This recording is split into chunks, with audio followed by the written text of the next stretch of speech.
আমার কদম সুবহানাল্লাহ বলে সমস্ত ওলিদের কাঁধে কার কদম? গাউসে পাকের কদম। কার কদম? গাউসে পাক যদি ইচ্ছা করে 1 সেকেন্ডের ভিতর আপনাকে কুতুব বানাইতে পারবে, 1 সেকেন্ডের ভিতর আপনাকে আব্দাল বানাইতে পারবে, 1 সেকেন্ডের ভিতর আপনাকে ওলি বানাইতে পারবে। সময় লাগবে মাত্র 1 সেকেন্ড। গাউসে পাকের কাজ ছিল মেয়েকে পুরুষ করা, মুর্দাকে জিন্দা করা, নিঃসন্তানকে সন্তান দেওয়া, মূর্খরে আলেম করা। গাউসে পাকের পরিচয় ছিল হাজার হাজার কবরবাসীকে জিন্দা করে দেখিয়ে দেওয়া। সুবহানাল্লাহ। এত বড় স্পেশাল পাওয়া আমার আল্লাহ গাউসে পাকের দিয়েছেন। সেই গাউসে পাকের ওয়াজে 320 জনের মধ্যে 318 জন ওলি গাউসে পাকের কদমের নিচে কাঁধ বিছিয়ে দিবে। এখন কদমের নিচে যদি কাঁধ বিছানো হয়, মাথা কি ঝুঁকবে না সোজা রাখবে? জোরে বলেন, জোরে বলেন। মাথা ঝুঁকাইলেন কই? গাউসে পাকের কদমের নিচে।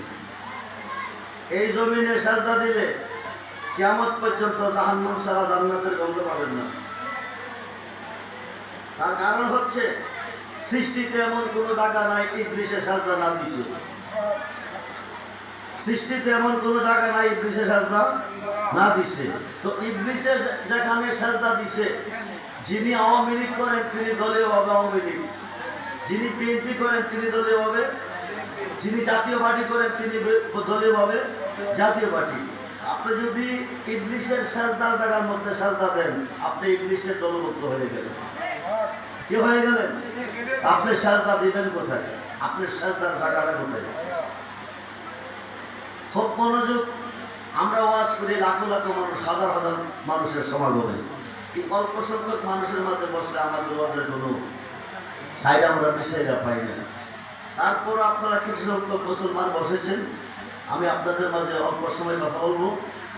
মাহফিল কমিটির পক্ষ থেকে হানা তো হাওয়াই দিয়েছে, বলো তারা আছে বিরিয়ানি আছে মনে হয়, বিরিয়ানি খানা খাইয়া শেষ হবে, পরে বিরিয়ানি খাইবেন।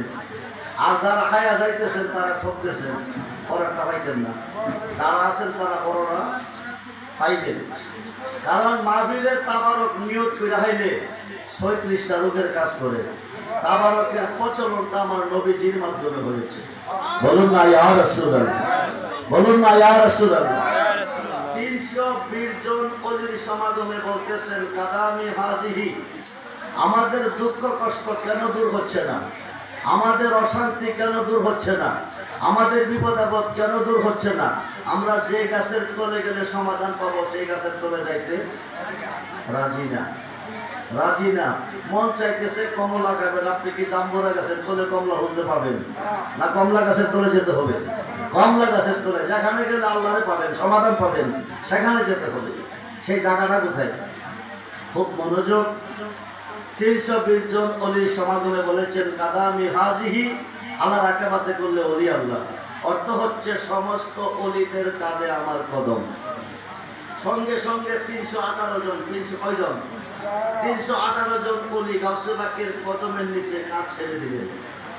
এরা কিন্তু আল্লাহ পাকের পক্ষ থেকে বেলায়েত প্রাপ্ত। এই 320 জন অলি দুনিয়ার আয়সা অলি না, আল্লাহ পাকের পক্ষ থেকে ডাইরেক্ট বেলায়েত প্রাপ্ত অলি। তো 318 জন কাজ ছেড়ে দিছে, বাকি রইল কয়জন? কয়জন? একজন বলেন কাদামি আলা রাহাসওয়াইনি, আমি রেখেছি আমার চোখ এবং মাথার উপর। সুবহানাল্লাহ বলেন। একজন বলছে কয়জন? সমস্ত অলিরা রাখছে তাদের কাঁধের উপর গাউসে পাকের কদম, আর একজন রাখছে চোখ এবং। তাহলে একজনের তাজিমটা ভিন্ন কিনা? একজনের তাজিমটা বেশি কিনা? সঙ্গে সঙ্গে গাউসে পাক বলেন আন্তা আন্তা সুলতানুল হিন্দ, তুমি হিন্দুস্তানের অলিদের বাদশা। সুবহানাল্লাহ।